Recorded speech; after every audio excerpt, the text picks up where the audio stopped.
تھوڑا ہو بے شک، لیکن وہ اچھا ہو، حلال ہو، کیونکہ آپ جو دیں گے وہی آئے گا۔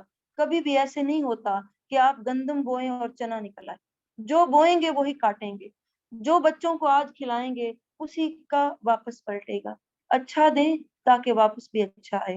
پھر اگر وہ آپ کے پاس آئیں تو آپ کو اختیار ہے کہ ان کے درمیان فیصلہ کر دیں یا ان سے اعراض کریں، اور اگر وہ آپ ان سے منہ موڑ لیں گے تو بھی وہ آپ کو قطعاً کوئی نقصان نہیں پہنچا سکیں گے۔ اگر آپ ان کے درمیان کوئی فیصلہ کریں تو انصاف کے ساتھ کریں، بے شک اللہ انصاف کرنے والوں کو پسند کرتا ہے۔ اور وہ کیسے آپ سے فیصلے کرواتے ہیں جبکہ ان کے پاس تورات موجود ہے جس میں اللہ کا حکم ہے، پھر وہ اس حکم سے منہ موڑتے ہیں اور وہ ایمان لانے والے نہیں۔ بے شک ہم نے تورات نازل کی، اس میں ہدایت اور روشنی ہے، اسی کے ذریعے سے فیصلے کرتے تھے وہ انبیاء اور اللہ کی اطاعت کرنے والے تھے۔ ان لوگوں کے لیے جو یہودی تھے، اللہ والے اور علماء فیصلے کرتے تھے اس کے لیے کہ وہ اللہ کی کتاب کے نگران بنائے گئے تھے اور وہ اس پر گواہ تھے۔ چنانچہ تم لوگوں سے نہ ڈرو اور مجھ ہی سے ڈرو، اور میری آیتیں ایک تھوڑی قیمت پر نہ بیچو، اور جو لوگ اللہ کے نازل کیے ہوئے کے مطابق فیصلے نہ کریں وہی کافر ہیں۔ اور ہم نے تورات میں ان کے لیے لکھ دیا تھا کہ بے شک جان کے بدلے جان ہے، اور آنکھ کے بدلے آنکھ، اور ناک کے بدلے ناک، اور کان کے بدلے کان، اور دانت کے بدلے دانت، اور تمام زخموں کا قصاص ہے، یعنی بدلہ ہے۔ پھر جو شخص اسے معاف کر دے تو اس کے لیے کفارہ ہے، اور جو لوگ اللہ کے نازل ہوئے کے مطابق فیصلے نہ کریں تو وہی ظالم ہیں۔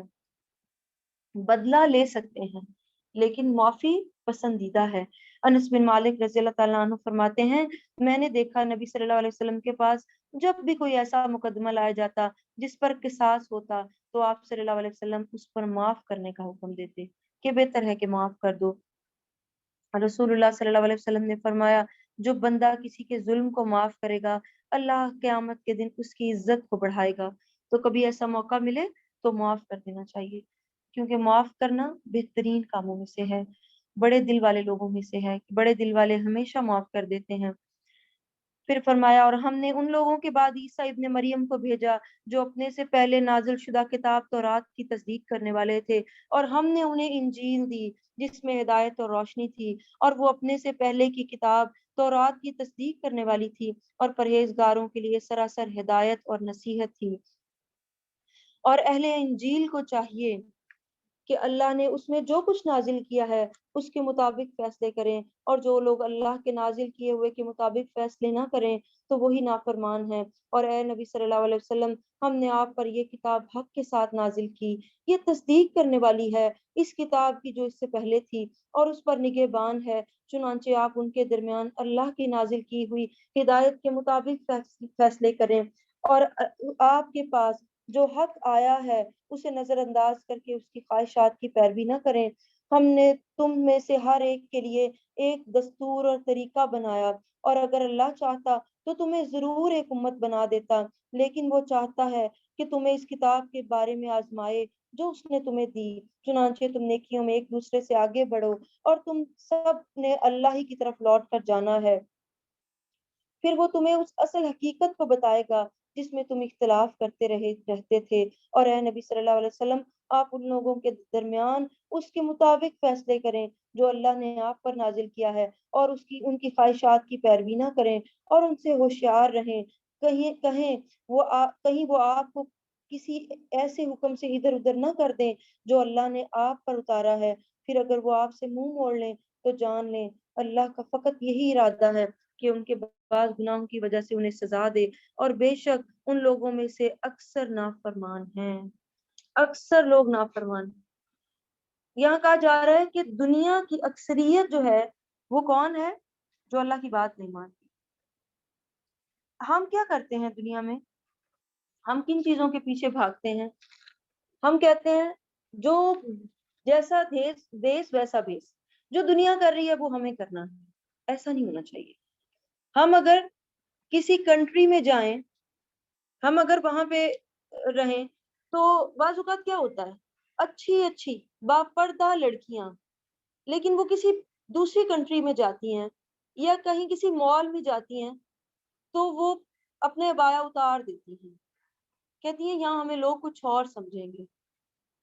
ایسا نہیں ہونا چاہیے کہ جو بس جیسی دنیا ویسا نہیں. اللہ تو ہر جگہ موجود ہے نا. اللہ تعالیٰ کا حکم تو ہر جگہ ایک ہی جیسا ہے.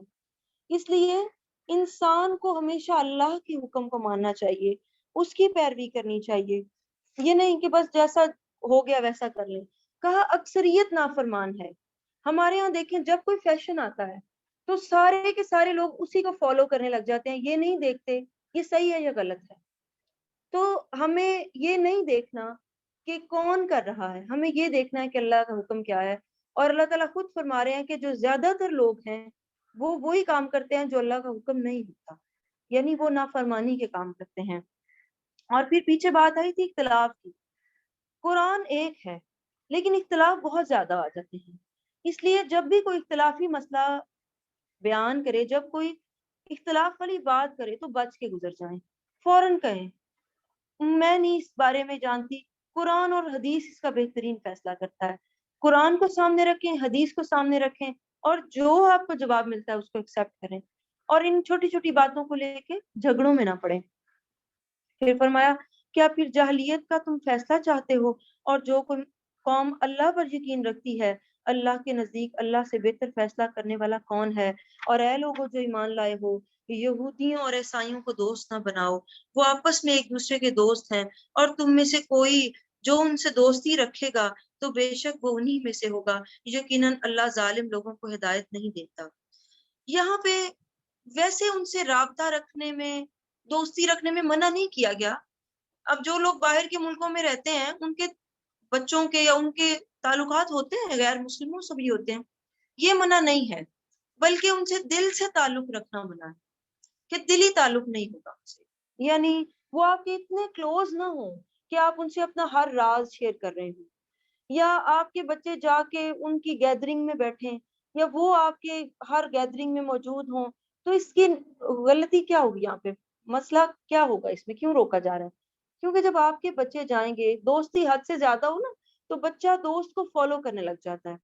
تو اس وقت کیا ہوگا, جب آپ کا بچہ ان کے ساتھ زیادہ رہے گا, ہر وقت رہے گا, ان کی باتوں کو بہت زیادہ مانے گا, سمجھے گا, کیونکہ دوست کی بات obviously ایکسیپٹ کی جاتی ہے. تو پھر کیا ہوگا, وہ بھی انہی جیسا ڈریس پہنے گا, انہی جیسی باتیں کرے گا, تو دین کا خطرہ ہے. پھر اس لیے منع کیا گیا.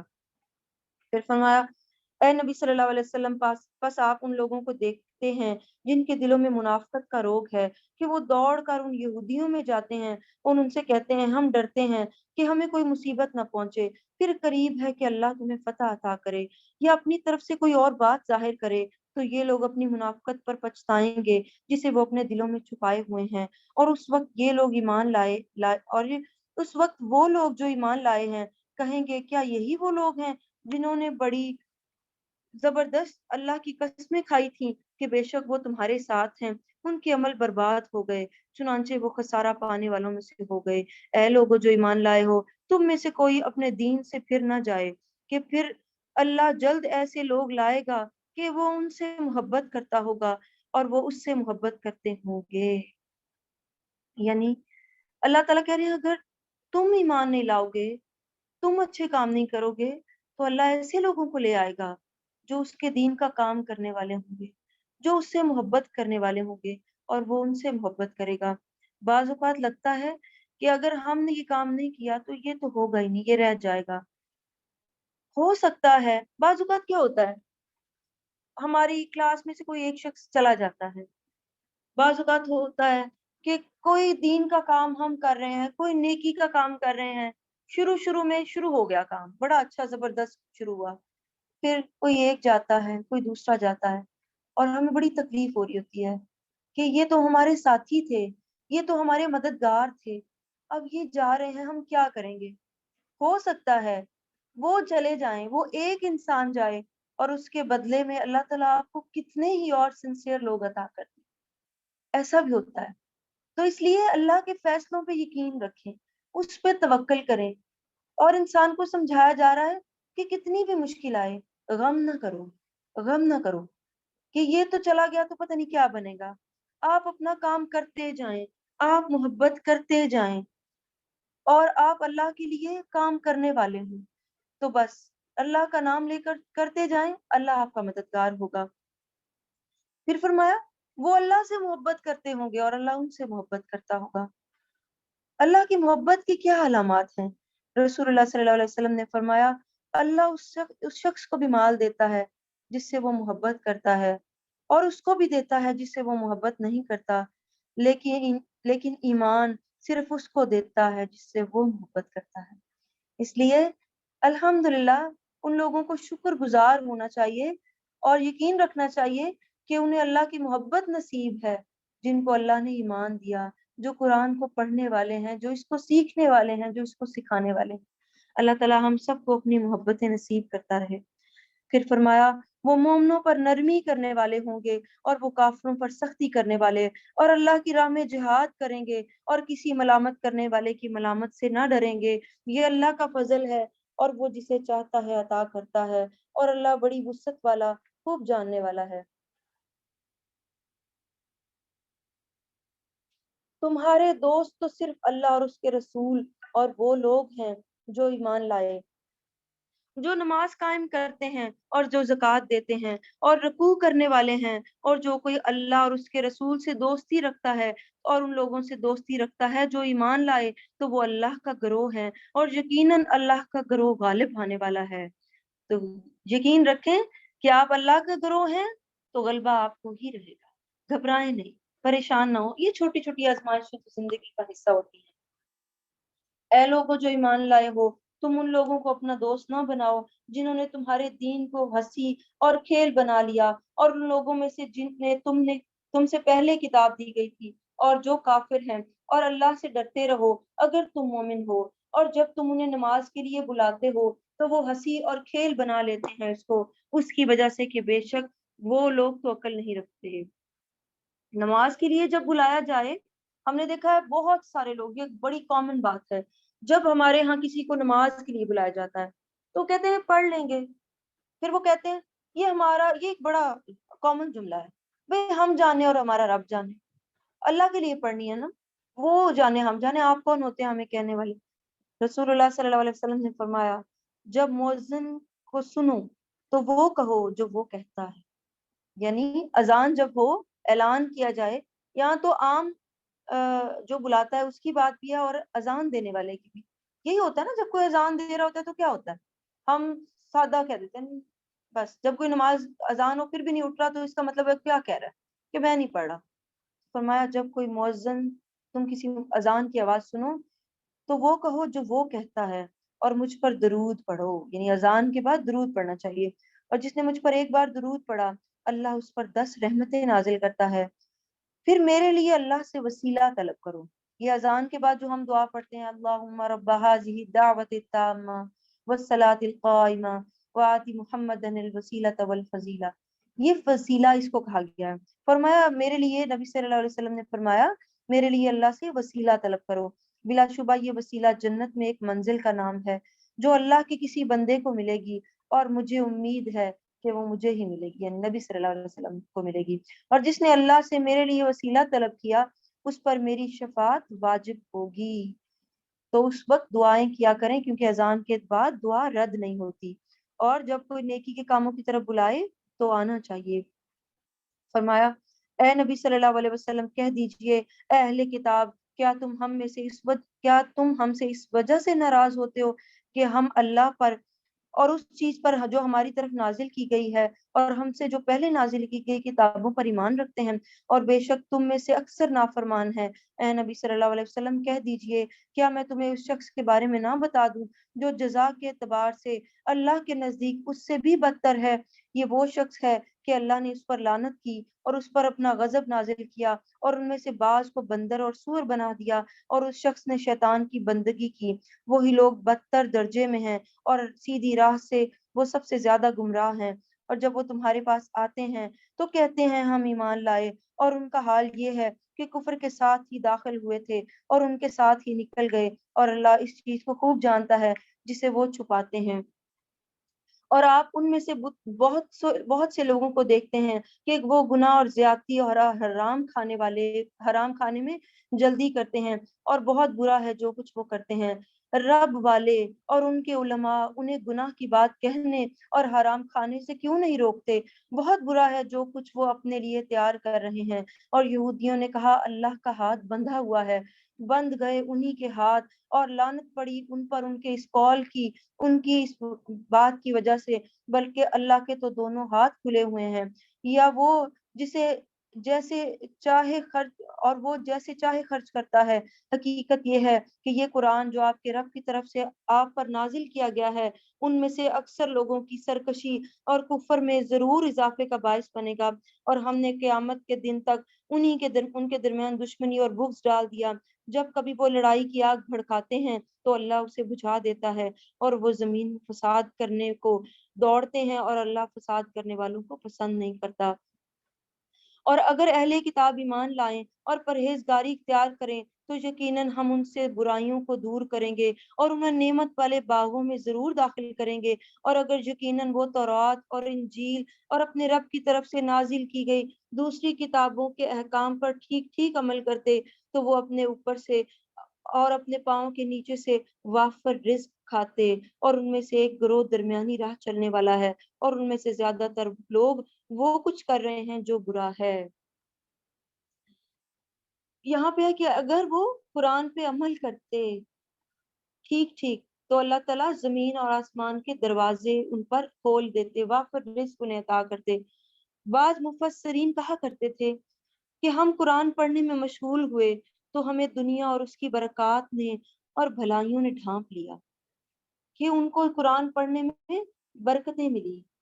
اور بعض نیک لوگ کہا کرتے تھے کہ جب ہمیں لگتا تھا کہ ہمارے وقت میں برکت نہیں ہے تو ہم قرآن کو اور زیادہ پڑھتے اور زیادہ پڑھتے، اور ہمیں اور زیادہ برکتیں ملا کرتی تھی۔ پھر فرمایا اے رسول صلی اللہ علیہ وسلم، آپ کے رب کی طرف سے جو کچھ نازل کیا گیا ہے آپ لوگوں کو پہنچا دیجئے، اور اگر آپ نے ایسا نہ کیا تو گویا آپ نے پیغمبری کا حق ادا نہ کیا۔ یعنی انسان کو چاہیے، اس سے کیا پتہ چلتا ہے، ایک تو یہ کہ نبی صلی اللہ علیہ وسلم نے جو کچھ ملا وہ ہمیں پہنچا دیا، اور ہمارا بھی یہ کام ہے کہ جو ہم سیکھیں وہ دوسروں کو سکھائیں۔ رسول اللہ صلی اللہ علیہ وسلم کے پاس جو کچھ بھی آیا وہ وحی الہی سے آیا، آپ نے خود سے کچھ بھی نہیں بتایا، اس لیے وحی الہی پر ایمان لانا ضروری ہے۔ حسان بن عطیہ رضی اللہ تعالیٰ عنہ فرماتے ہیں جبرائیل علیہ السلام نبی صلی اللہ علیہ وسلم کے پاس سنت لے کر بھی اترتے تھے، جس طرح آپ کو قرآن سکھاتے اسی طرح جبرائیل علیہ السلام آپ کو سنت بھی سکھاتے تھے۔ رسول اللہ صلی اللہ علیہ وسلم نے فرمایا جان لو ان قریب کسی شخص کو میری حدیث پہنچے گی اور وہ مسند پر تکیہ لگائے ہوئے ہوگا اور کہے گا ہمارے اور تمہارے درمیان اللہ کی کتاب ہی کافی ہے، جو اس میں حلال ہے وہ حلال ہے اور جو اس میں حرام ہے بس وہ حرام ہے، اور جبکہ وہ حقیقت میں یہ ہے کہ جسے اللہ کے رسول صلی اللہ علیہ وسلم نے حرام کیا وہ بھی حرام ہے، اور جسے آپ نے حلال کیا وہ بھی حلال ہے۔ اس لیے ہمیں صرف قرآن کو نہیں سنت کو بھی فالو کرنا ہے۔ پھر فرمایا اور اللہ آپ کو لوگوں کے شر سے بچائے گا، اور بلا شبہ اللہ کافر قوم کو ہدایت نہیں دیتا۔ اے نبی صلی اللہ علیہ وسلم کہہ دیجئے اے اہل کتاب تم ہرگز اصل دین پر کاربند نہیں ہو سکتے یہاں تک کہ تم تورات اور انجیل اور جو کچھ تمہاری طرف نازل کی گئی ہے دوسری کتابوں کے احکام کو ٹھیک ٹھیک عمل کرنے لگو۔ حقیقت یہ ہے کہ یہ قرآن جو آپ کی رب کی طرف سے نازل ہوا ہے ان میں سے اکثر لوگوں کی سرکشی اور کفر میں اضافے کا باعث بنے گا، اور آپ کافروں کی قوم کو غم نہ کھائیں۔ بے شک جو لوگ ایمان لائے اور جو لوگ یہودی ہوئے اور بے دین اور نصارہ ان میں سے جو بھی اللہ اور آخرت کے دن پر ایمان لائے اور نیک عمل کرے تو ان پر کوئی خوف نہ ہوگا اور نہ وہ غمگین ہوں گے۔ چنانچہ ہم نے بنی اسرائیل سے پختہ عہد دیا تھا اور ہم نے ان کی طرف کئی رسول بھیجے، جب ان کے پاس کوئی رسول ایسی چیز لے کر آیا جسے ان کے نفس پسند نہیں کرتے تھے تو بعض نبیوں کو انہوں نے جھٹلایا اور بعض کو وہ قتل ہی کر دیتے تھے۔ ان لوگوں کا خیال تھا کہ ان کی کوئی آزمائش نہ ہوگی، چنانچہ وہ اندھے اور بہرے ہو گئے، پھر اللہ ان پر مہربان ہوا مگر ان میں سے زیادہ تر لوگ پھر اندھے اور بہرے ہو گئے، اور اللہ خوب دیکھنے والا اور ہے جو کچھ وہ کرتے ہیں۔ یقیناً کفر کیا ان لوگوں نے جنہوں نے کہا بے شک اللہ تو وہی مسیح ابن مریم ہے، اور مسیح نے کہا اے بنی اسرائیل تم اللہ کی عبادت کرو جو میرا اور تمہارا رب ہے، بے شک جو اللہ کے ساتھ شرک کرتا ہے تو یقیناً اللہ نے اس پر جنت حرام کر دی۔ شرک بہت بڑا گناہ ہے، اور جو معافی مانگے کے بغیر چلا گیا اس کو کبھی بھی جنت نصیب نہیں ہوگی۔ یہ ایسا گناہ ہے جو معاف نہیں کیا جاتا، اور اس کا ٹھکانہ دوزخ ہے، اور ظالموں کا کوئی مددگار نہیں۔ چنانچہ کافر ہوئے وہ لوگ جنہوں نے کہا بے شک اللہ تین میں سے تیسرا ہے اور کوئی معبود نہیں سوائے ایک معبود کے، اور جو کچھ وہ کہتے ہیں اگر وہ اس سے باز نہ آئے تو ان میں سے جن لوگوں نے کفر کیا انہیں ضرور دردناک عذاب ملے گا۔ پھر کیا وہ اللہ کے سامنے توبہ نہیں کرتے تھے اور اللہ سے بخشش نہیں مانگتے؟ اور اللہ بہت بخشنے والا اور نہایت رحم کرنے والا ہے۔ توبہ، جب گناہ ہو تو توبہ کرنی چاہیے، لیکن توبہ کب قبول ہوتی ہے؟ کہ گناہ کے ساتھ ساتھ، استغفار کے ساتھ ساتھ انسان کو اس پہ شرمندگی بھی ہو۔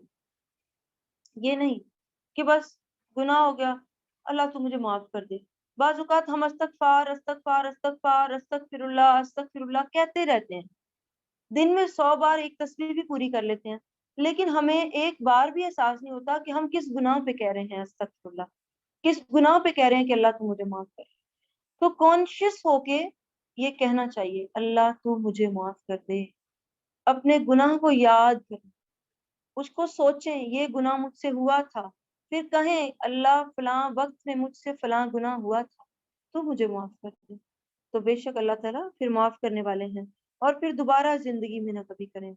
آپ صلی اللہ علیہ وسلم نے فرمایا جس نے بقیہ زندگی میں اچھائیاں کی اس کے پچھلے سارے گناہ معاف کر دیے جائیں گے، اور جس نے بقیہ زندگی میں بھی گناہ کیے اس سے بقیہ اور گزشتہ تمام گناہوں پر باز پرس ہوگی، حساب لیا جائے گا اس سے۔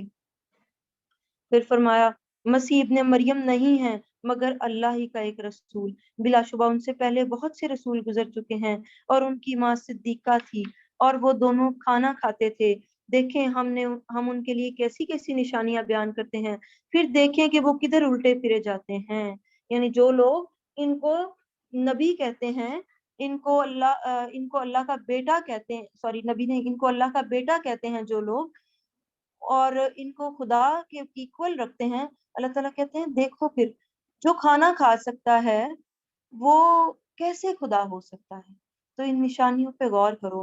اے نبی صلی اللہ علیہ وسلم کہہ دیجئے کیا تم اللہ کو چھوڑ کر ایسی چیزوں کی عبادت کرتے ہو جو تمہارے لیے نفع اور نقصان کا کوئی اختیار نہیں رکھتی، اور اللہ ہی تو خوب سننے اور خوب جاننے والا ہے۔ کہہ دیجئے اے اہل کتاب تم اپنے دین میں ناحق زیادتی نہ کرو، اور ان لوگوں کی خواہشات کی پیروی نہ کرو جو اس سے پہلے گمراہ ہو چکے، اور انہوں نے بہت سو کو گمراہ کیا اور وہ سیدھی راہ سے بہک گئے۔ بنی اسرائیل میں سے جو لوگ کافر ہوئے ان پر داؤد علیہ السلام اور عیسیٰ ابن مریم کی زبان سے لعنت کی گئی، اور یہ اس وجہ سے ہوا کہ انہوں نے نافرمانی کی اور وہ حد سے گزر جاتے تھے۔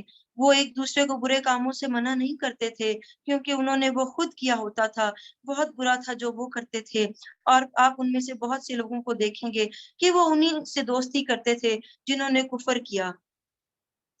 بہت برا ہے جو ان کے نفسوں نے ان کے لیے بھیجا کہ اللہ ان سے ناراض ہو گیا اور وہ ہمیشہ عذاب میں رہنے والے ہیں۔ اور اگر ایسا ہوتا کہ وہ اللہ پر اور اس کے نبی پر اور ان پر ایمان لاتے تو وہ جو اس پر نازل کیا گیا تھا اور ان کافروں کو دوست نہ بناتے، لیکن ان میں سے زیادہ تر لوگ نافرمان ہیں۔ اے نبی صلی اللہ علیہ وسلم یقیناً آپ لوگوں میں اہل ایمان سے عداوت رکھنے میں سخت ترین یہودیوں اور مشرکوں کو پائیں گے، اور اہل ایمان سے دوستی رکھنے میں ضرور قریب ترین ان لوگوں کو پائیں گے جنہوں نے کہا بے شک ہم نصارہ ہیں، اور اسی کی وجہ سے ہے کہ بے شک ان میں سے کچھ عالم ہیں اور کچھ دنیا سے الگ تھلگ رہنے والے ہیں کہ وہ ان پر غرور نہیں کرتے۔ یہ آخریات کیا بتا رہی ہے؟ یہودیوں کا بھی ذکر آیا، عیسائیوں کا بھی ذکر آیا کہ وہ ایمان والوں سے دشمنی رکھتے ہیں، لیکن نصارہ یعنی عیسائیوں کی تعریف بھی کی گئی ہے کہ وہ قدر بہتر ہیں، ایمان والوں سے محبت رکھنے والے۔ تو یہاں سے خاص طور پہ یہ بات بھی آئی کہ ان پھر دوبارہ اس پارہ میں 2 سے 3 بار یہ بات آئی کہ تم نے یہود و نصارہ سے دوستی نہیں رکھنی، دلی دوست نہیں رکھنا، ان سے بہت زیادہ حد سے نہیں بڑھنا، کہ تعلقات میں مناسب اعتدال. تو ہر چیز جب ہم اعتدال میں کریں گے اور دین کے راستے پہ چلیں گے تو یقیناً اللہ تعالیٰ ہمیں بہترین اس کا اجر بھی دے گا اور ہمیں بہترین ایمان والوں میں سے بھی رکھے گا. اللہ تعالیٰ ہم سب کو اب ہدایت دے. اللہ تعالیٰ ہم سب کو قرآن پہ چلنے والا، اس کو سیکھنے والا، اس کو سکھانے والا بنائے. جزاکم اللہ خیرن کثیرہ کہ آپ لوگ آئے، آپ نے سنا. اللہ تعالیٰ آپ کا یہ سیکھنا، آپ کا سننا، آپ کا بیٹھنا قبول و منظور فرمائے. آمین. پہلے دعا ہم مانگ لیتے ہیں. آج کی جو دعا ہے بہت ہی خوبصورت دعا ہے، اور پہلے میں خود پڑھتی ہوں، اس کے بعد جو میرے ساتھ پڑھنا چاہے موسٹ ویلکم، وہ ضرور پڑھ سکتا ہے. چلیں شروع کرتے ہیں. سب سے پہلے اللہم اغفر لی ذنبی کلہ دقہ وجلہ وأولہ وآخرہ وعلانیتہ وسرہ. یہ بہت ہی خوبصورت دعا ہے. اے اللہ میرے سب گناہوں کو بخش دے، وہ تھوڑے ہوں یا زیادہ ہوں، پہلے والے ہوں، موجودہ ہوں یا کھلے ہوں یا چھپے ہوں، میرے سارے گناہوں کو معاف کر دے. یہ جو دعا ہے یہ سجدے کی دعاؤں میں سے بھی ہے. تو آپ اس دعا کو اپنے جب سجدہ کریں نماز میں تو اس وقت بھی آپ یہ دعا مانگ سکتے ہیں، اس دعا کو وہاں بھی پڑھ سکتے ہیں. اللہ تعالیٰ قبول کریں. جی آپ میں سے کوئی ایسا ہے جو اس دعا کو میرے ساتھ پڑھنا چاہتا ہے؟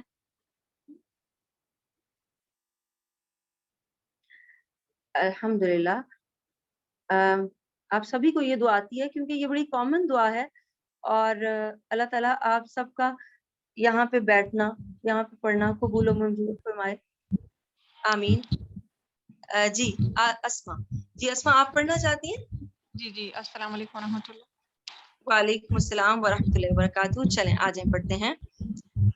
اللہم اغفر لی اللہم اغفر لی ذنبی کلہ ذنبی کلہ دقہ وجلہ دقہ وجلہ وأولہ وآخرہ وأولہ وآخرہ وعلانیتہ وسرہ وعلانیتہ وسرہ وعلانیتہ وعلانیتہ وسرہ.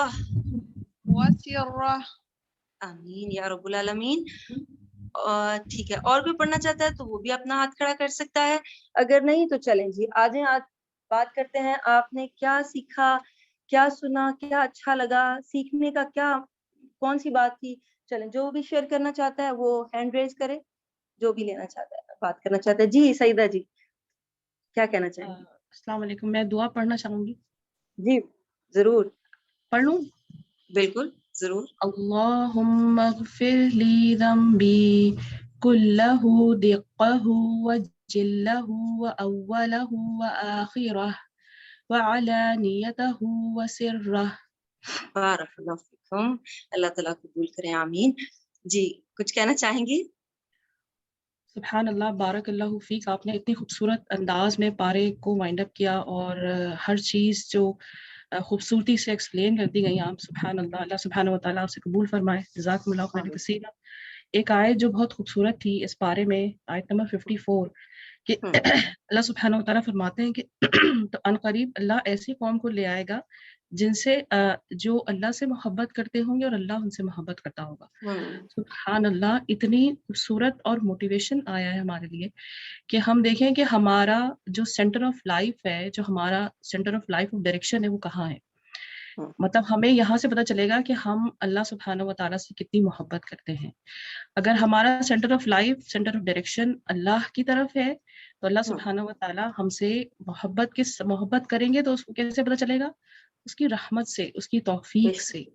اور ساتھ ساتھ ہم اس کا شکر ادا کرتے رہیں گے تو اور زیادہ رحمتیں ہم پہ نازل ہوتی رہیں گی.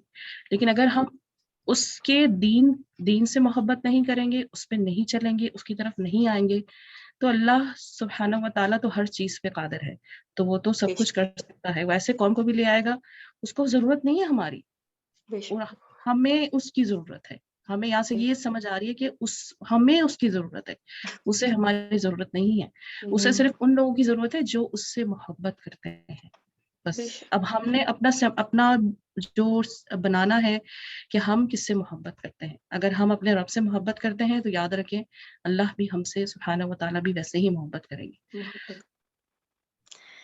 بے شک بہت بہت خوبصورت بات آپ نے کی، واقعی بہت ہی پیارا پوائنٹ تھا، بڑی پیاری آیت تھی اور بڑی موٹیویشنل آیت تھی. ایسی آیات کو اپنے سامنے بھی ہمیں لکھ کے لگانا چاہیے تاکہ جب کبھی بھی ہم ڈاؤن ہونے لگیں تو ہمیں یہ پڑھ کے ہم اور زیادہ موٹیویٹ ہو جائیں. جی نورین آپ کیا کہنا چاہیں گی؟ وبرکاتہ میم. وعلیکم السلام ورحمۃ اللہ وبرکاتہ. بہت ہی زبردست، بہت سارے پوائنٹ ملے ہیں ماشاء اللہ سے، آپ نے اتنے اچھے سے ایکسپلین کیا میم. تو میں نے مطلب پورے پارے سے پوائنٹ ساتھ ساتھ میں نوٹ کرتی گئی ہوں، تو میں بتانا چاہوں گی کچھ کہ جو بات چلی کہ صاحب حق کو حق بات کرنے کا حق ہے، اور وہ اس سے بلند آواز میں مانگ بھی سکتا ہے، جس پر ظلم ہو اس پر کوئی گناہ نہیں. تو یہ بہت اچھا لگا پوائنٹ. اور اس کے علاوہ جو ہے کہ جو خود گناہ سے نہیں بچتا اسے بچایا نہیں جاتا، اللہ تعالیٰ تو نہیں بچاتے اس کو، بچنا ہے گناہ. اور پھر اللہ کے لیے معاف کرنا سیکھیں، مسکرا کر بات کو ٹال دیں. اور جو سب سے امپورٹنٹ کہ مسلسل گناہ کرنے سے نا دلوں پہ مور لگ جاتی ہے، پھر اس سے دبا لگتا ہے، تو آپ کو پھر توفیق نہیں ہوتی. تو اس لیے اپنا ہر وقت فیصلہ کرتے رہنا چاہیے کہ ہم کوئی ایسا گناہ تو نہیں کر رہے کہ جب ہمیں پتہ نہیں چل رہا. اور پھر جو ہے کہ انسانوں کے گناہوں کی وجہ سے کچھ حلال چیزیں اس پر حرام کر دی جاتی ہیں، یعنی انسان کے سامنے نیکی کے ہوتے ہوئے بھی وہ نیکی نہیں کر پاتا. تو اس سے بھی استغفار کرنی ہے، اور پھر راسخون فی العلم بننا ہے، اپنے اندر یہ خصوصیات پیدا کرنی ہیں، 4 خصوصیات: تقویٰ، دنیا سے بے رغبتی، اور پھر دین میں حق بات کے سوا کچھ نہیں کہنا چاہیے، اور پھر کلام کے بارے میں بہت امپورٹنٹ پتہ چلی باتیں. اور پھر جو ہے شادی کے بعد عورت کی فیملی کی عزت کرنا ماشاء اللہ کی بات اہم ہے.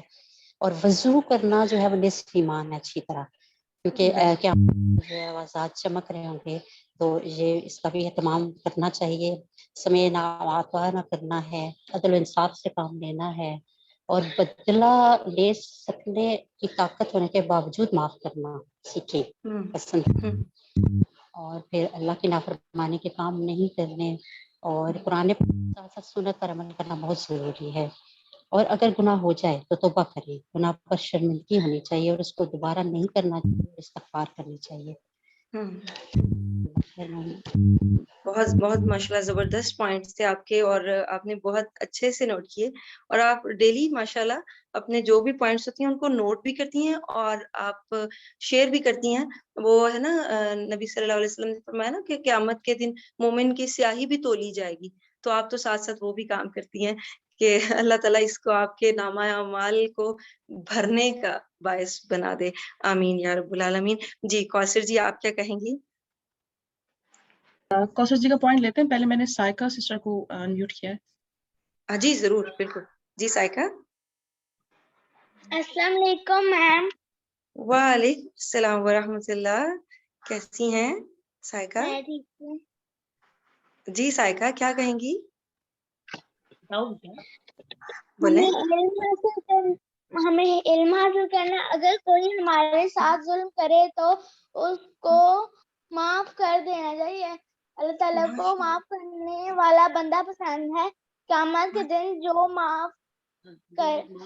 لوگ معاف کر دیتے ہیں اللہ تعالیٰ اس کو عزت دے گا. بارک اللہ فیکم. اور سائقہ اور کچھ کہیں گی؟ ماشاء اللہ ماشاء اللہ، بارک اللہ فیکم. مجھے بہت خوشی ہوتی ہے سائقہ آپ کو روز سن کے. کل بھی میں آپ کا جو پوائنٹ تھا وہ سن رہی تھی، اور مجھے اتنا اچھا لگ رہا تھا آپ کو سن کے. اور آپ ڈیلی بولا کریں، ڈیلی بات کیا کریں. بہت ہم سب بہت خوش ہوتے ہیں آپ کی آواز کو سن کے. اللہ تعالیٰ آپ کو بہت برکتیں دیں. جی کوثر جی آپ کیا کہیں گی؟ جی السلام علیکم ورحمۃ اللہ وبرکاتہ. وعلیکم السلام ورحمۃ اللہ وبرکاتہ. جی میم، میں نے 4 پوائنٹس نوٹ کیے ہیں، ایک کے بعد ایک میں کہتی ہوں کہ سب سے پہلے جو آپ نے بات کہی کہ نیکیوں کے جو مواقع چھن جاتے ہیں وہ ہماری گناہوں کی وجہ سے ہے نا، تو اللہ سے ہمیں دعا کرنی چاہیے کہ اللہ ہمیں وہ نظر عطا فرمائے کہ ہم اس چیز کو سینس کر سکیں، کیونکہ بعض اوقات ہم سینس نہیں کر پاتے، ہم جو ہے نا جو ہے سستی کاہلی کا شکار ہوتے، بٹ یہ نہیں سینس کر پاتے کہ شاید ہمارا کوئی گناہ ہوگا جس کی وجہ سے ہم یہ کام نہیں کر پا رہے۔ اور استغفار کی جو ہے کثرت کی بھی بات آئی تو اس پر بھی ہمیں وہ بہت اسٹرکٹلی عمل پیرا ہونا چاہیے۔ سیکنڈ چیز شاعر اللہ کا احترام کی بات آئی سورہ مائدہ میں نا، تو سبحان اللہ، اگر ہم سوشل میڈیا پر دیکھیں تو شاعر اللہ کے جو ہے نام لے کر جو ہے نا کئی مذاقیں بنائی جاتی ہیں، کئی جوکس کریکس کیے جاتے ہیں، جیسے ابھی رمضان آ رہا ہے نا تو رمضان کے اوپر جوکس کریکس کرتے ہیں لوگ، روزے کے اوپر، تو اس کا ہمیں بہت ہی سختی سے پہلی بات تو ہمیں کرنے نہیں چاہیے، اور آ بھی رہے ہو نا اس طرح کی چیزیں تو اس کو بالکل ڈیلیٹ مار کے اڑا دینا چاہیے، اس کو آگے نہیں پاس آن کرنا چاہیے، بہت ہی ہمارے لیے بہت ہی ڈرنے کا مقام ہے کہ یہ شاعر اللہ ہے نا، تو سبحان اللہ یہ چیز کا ہمیں احترام کرنا چاہیے۔ تھرڈ چیز جو میں نے نوٹ کی نا میم، سورۃ المائدہ میں اللہ تعالیٰ نے 3 مقامات پہ یہ کہا وَمَن لَمْ يَحْكُمْ بِمَا أَنزَلَ اللَّهُ فَأُولَٰئِكَ هُمُ الْكَافِرُونَ، ایک طرف کہا، پھر کہا هُمُ الظَّالِمُونَ، پھر کہا هُمُ الْفَاسِقُونَ، یعنی جو لوگ اللہ کی کتاب کے مطابق فیصلے نہیں کرتے، جو اللہ کی شریعت پر جو ہے یعنی اس کے اوپر عمل نہیں کرتے، اس کو اپنی زندگیوں میں نہیں لاتے، چاہے وہ آپ کے پرسنل لائفز میں ہو، چاہے وہ آپ کی جو ہے سوشل لائف میں ہو، تو اللہ نے ایک ہی پیج پر، اگر کسی کے پاس جو ہے عرب مصحف والا قرآن ہو تو وہ دیکھ لے، ایک ہی پیج پر ہم الکافرون، ہم الظالمون، ہم الفاسقون، تو کتنا ڈرنے کا مقام ہے، شریعت کو لائٹ نہ لیں، دنیا کی جو ہے وہ ڈگر پہ نہ چلے، ہمیں تو یہ جو کتاب کہتے ہیں ہمیں اس حساب سے چلنا ہے۔ فورتھ چیز جو میں نے نوٹ کی ہے، آخر میں جو آیتیں آئی ہیں، امہ الصدیقہ، اللہ تعالیٰ کیسے کیسے جو ہے نا اللہ کی اپنی نیک بندیوں کی جو ہے وہ ڈیفنس میں بات کرتا ہے نا، سبحان اللہ۔ تو مجھے بڑا اچھا لگتا ہے جب مریم علیہ السلام کے بارے میں بات ہوئی، جب ہم نے سورہ مریم بھی پڑھی تھی کہ سبحان اللہ انسان اپنا کام کرتا جائے نا خالص ہو کر، وہ ڈیفنس کا کام اللہ کرے گا، وہ ہمارا کام نہیں ہے کہ ہم اپنی عزتوں کی ڈیفنس کریں، ہم اپنی جو ہے ریپوٹیشنز کی ڈیفنس کریں، یہ ہمارا کام بالکل بھی نہیں ہے۔ بس یہ 4 پوائنٹس میم میں نے اپنے اس سے لیے تھے۔ ماشاء اللہ، بہت بہت زبردست پوائنٹس آپ کے، اور اللہ تعالیٰ آپ سے یہ قبول کریں۔ زبردست۔ آگے جی ہنا جی، آپ کیا کہنا چاہیں گی؟ سوری، زنیرہ کا مائک ان میوٹ ہے۔ جی زنیرہ، پہلے آپ بات کریں۔ السلام علیکم میم۔ وعلیکم السلام ورحمۃ اللہ۔ جی زنیرہ۔ میم یہ جیسے تھا نا کہ جو اللہ تعالیٰ کے حکم کے مطابق فیصلہ نہیں کرتے وہی کافر کو، وہی فاسق، تو میم یہ سے ایک چیز کی دلیل ملتی ہے، اگر ہمیں اپنے دین کا پتہ ہوگا تبھی تو ہم فیصلہ کریں گے، تو اس لیے کہ ہمیں اپنی تعلیم بھی سیکھنی ہے جو ہمیں دی گئی ہے، قرآن اور دین اپنا سیکھنا ہے ہمیں۔ زبردست، بہت اچھی بات کی آپ نے کہ جب ہمیں پتہ ہوگا تو ہم کچھ کریں گے نا، جب پتہ ہی نہیں ہوگا تو کریں گے کیا؟ بالکل ایسا ہی ہے۔ جی ہنا جی، آپ بات کریں۔ سسٹر اسما کا مائک میں نے آن کیا ہے۔ جی بالکل، اسما آپ بات کریں۔